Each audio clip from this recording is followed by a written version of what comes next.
الذي له الحمد في السماوات والأرض والذي له الحمد في الآخرة والأولى وإن من شيء إلا يسبح بحمده ولكن لا تفقهون تسبيحهم والصلاة والسلام الأتمان الأكملان على سيد الأنبياء وإمام المرسلين سيدنا وحبيبنا وشفيعنا وقرة أعيننا ومولانا محمد صلى الله عليه وعلى آله وأصحابه وأحبابه ومن اتبع هداه واستنى بسنته إلى يوم الدين. أما بعد. Bapak dan Ibu sekalian, saudara-saudaraku semua, sidang jamaah Isya dan insyaallah tarawih dan witir yang dimuliakan oleh Allah Subhanahu wa taala. Allah berfirman tentang puasa, la'allakum tattaqun.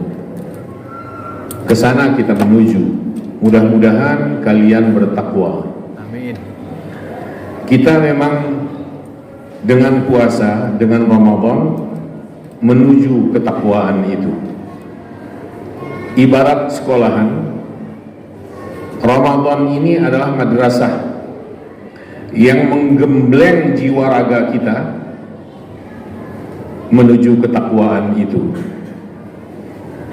Yang pertama, kita diajari oleh Ramadan agar pandai menghargai jasa baik orang lain,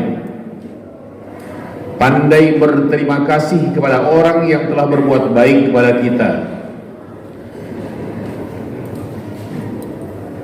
Pertanyaannya, bagaimana bisa kok kita belajar seperti itu di dalam Ramadan? Apa buktinya? Allah di dalam Ramadan ini memberikan penghargaan setinggi-tingginya kepada hamba-hambanya yang bertakwa kepadanya. Ada 3 faktor yang menjadikan amal kebaikan kita dilipat gandakan dan dihargai luar biasa oleh Allah.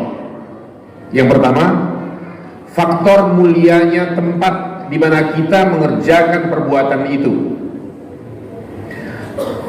Tempat terbaik di muka bumi ini adalah masjid. Gak ada yang melebihi masjid. Tempat paling tidak baik adalah pasar atau mall. Ironinya, justru orang lebih betah di tempat yang tidak baik menurut penilaian agama seperti itu. 4 jam, 5 jam di mall mereka betah. Setengah jam duduk di ruang terbaik yaitu masjid sudah gelisah. Ada apa dengan ini? Mungkin karena ketidakmengertian tentang apa sih ruang terbaik di bumi ini. Dari semua masjid sebagai ruang terbaik, 3 paling utama: Al-Masjidul Haram, Al-Masjidul Nabawi, dan Al-Masjidul Aqsa di Palestina.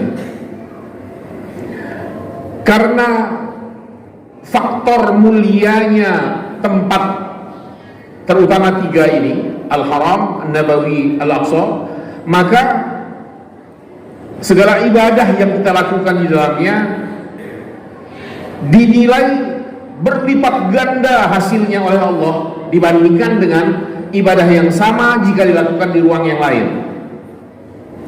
Satu sholat Isya begini, kalau kita kerjakan di Masjidil Haram, pahala yang kita peroleh seperti kita telah mengerjakan 100.000 kali Isya. Kenapa begitu? Karena faktor kemuliaan tempat atau ruang. Al-Masjidun Nabawi seperti 1000 kali Isya jika Isya ini dikerjakan di sana. Al-Aqsa seperti 500 kali Isya.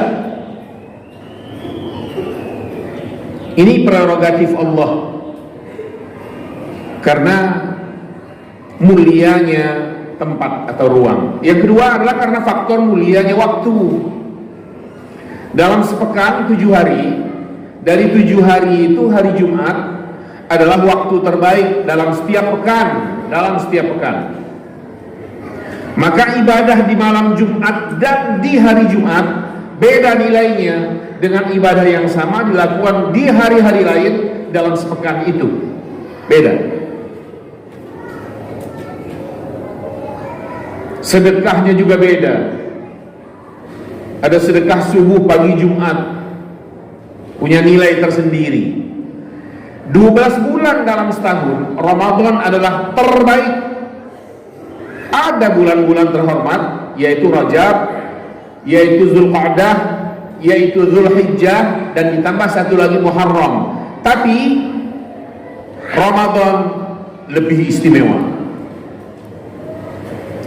Karena keistimewaan faktor waktu yaitu Ramadan, maka segala kegiatan yang baik dan ibadah di dalamnya berlipat ganda nilainya di sisi Allah Subhanahu wa taala. Berlaku hadis Rasul yang menyebutkan, man tatawwa'a fihi bi khaslatin min khisalil khairi kana kaman adda fariidah fi ma siwahu wa man adda fihi fariidah kana kaman adda 70 fariidah fi ma siwahu. Orang yang mengerjakan ibadah sunnah di dalam Ramadan begini, pahalanya seperti dia telah mengerjakan ibadah wajib di luar bulan suci Ramadan. Dan yang mengerjakan ibadah wajib di dalam Ramadan ini, pahala kebaikannya nilainya sama dengan 70 kali yang wajib itu jika dikerjakan di luar bulan suci Ramadan. Maka jangan segan mengerjakan yang sunnah, termasuk sunnah rawatib.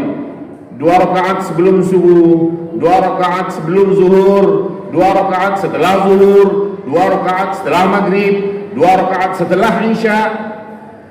2 rakaat setelah isya boleh jadi nilai kebaikannya di sisi Allah lebih tinggi dari sekedar tarawih ini. Cuma orang lebih banyak meremehkan ibadah sunnah yang rawatib dan luar biasa kangennya sama si tarawih ini. Kenapa? Maklum, sangat dimaklum. Ini tamu setahun sekali nongol. Jadi rajin luar biasa. Penuh. Apalagi awal-awal Ramadan. Ini penuh. Sayap kanan, sayap kiri, depan, gelar koran, gelar tikar, gelar sejadah. Tunggu 4 hari lagi mau lebaran. Insyaallah sampai itu ajalnya. Paling tersisa 2 sof, 3 sof. Itu juga sudah dipenuhi yang batuk-batuk. Yang segar bugar memenuhi, memadati stasiun, inilah, mall, inilah, itulah. Jangan remehkan ibadah sunnah. Sunnah yang mengawal ibadah wajib itu lebih besar nilainya. Puasa Syawal, 6 hari Syawal lebih besar nilai kebaikannya ketimbang puasa sunnah lainnya. Kenapa? Karena sunnah Syawal itu mendampingi langsung ibadah wajib, yaitu puasa bulan Ramadan. Begitu juga ibadah sunnah yang mendampingi sekaligus sholat wajib kita. Mau qabliyahnya kalau memang ada qabliyah, mau ba'diyahnya saja atau dua-duanya seperti zuhur umpamanya, itu pahalanya besar. Dalam Ramadan nilainya seperti kita mengerjakan yang wajib. Bapak Ibu sekalian, intinya dalam Ramadan semacam ini tidak ada lagi pahala sunnah. Saya ulang, di dalam Ramadan seperti ini tidak ada lagi pahala sunnah, yang ada pahala wajib dan berlipat ganda. Walaupun amalnya tetap amalan sunnah, sholatnya tetap sunnah, pahalanya pahala wajib. Itu Rasul ketika ditanya kapan sedekah paling baik dalam Ramadan, ketika ditanya kapan umrah terbaik, umrah dalam Ramadan. Apalagi yang berkesempatan umrah, orang yang berkesempatan umrah di dalam bulan semacam ini Ramadan, itu memadukan dua faktor besar, bahkan tiga faktor besar dalam dirinya. Faktor kemuliaan waktu dalam Ramadan, faktor kemuliaan tempat di Masjidil Haram dan Nabawi. Dia jalankan puasa, dia jalankan ibadah dalam bulan Ramadan di ruang terbaik di muka bumi. Di samping faktor yang ketiga, yaitu faktor diri kita masing-masing. Diri kita masing-masing punya nilai tersendiri, hanya Allah yang tahu. Fala tuzakku anfusakum wa a'lamu man ittaqa. Enggak usah ngaku-ngaku paling bertakwa. Allah paling tahu siapa kita. Allah paling tahu. Nah, hubungan diri kita dengan Allah itu menjadi faktor di depan gandakannya pahala kebaikan kita. Baca Quran, sama-sama baca Quran, terbata-bata berpahala. Tapi beda pahalanya dengan yang lancar. Yang lancar dan mengerti, beda lagi. Yang mengerti dan mengajarkannya, beda lagi. Yang ikhlas dan yang riya, beda lagi. Sama-sama di masjid, yang shaf pertama berbeda nilainya dengan shaf kedua, 3, 4, 5, 6. Untuk yang kurang kedekatan batinnya, dia mungkin memilih paling belakang, kalau perlu di balik tiang, supaya gampang WA-an.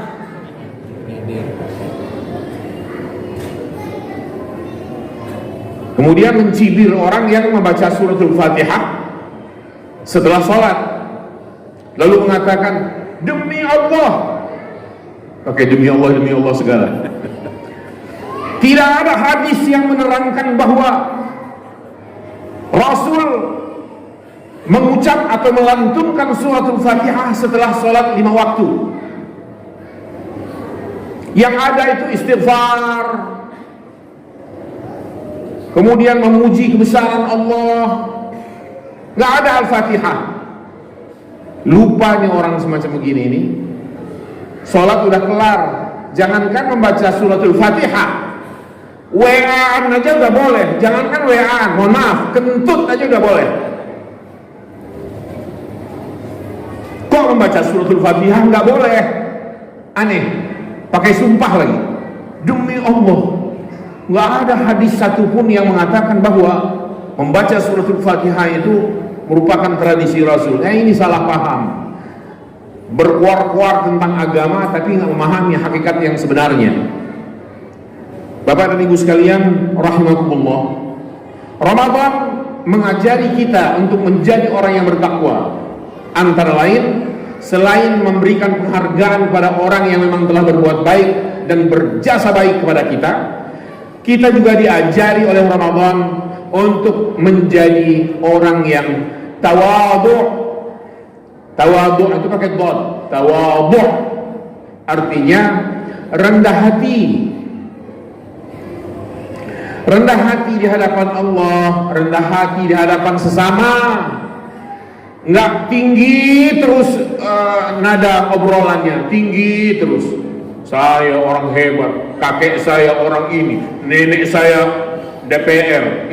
Lalu siapa? Nah, orang-orang semacam begini dengan didikan Ramadan, kalau dia menyadari betul, insya Allah dibuat tawadhu', rendah hati, pakai dhad. Kalau pakai dal, tawadu', itu artinya tahu warna duit. Ini tawadhu', rendah hati, bukan rendah diri. Ramadan mengajari kita itu.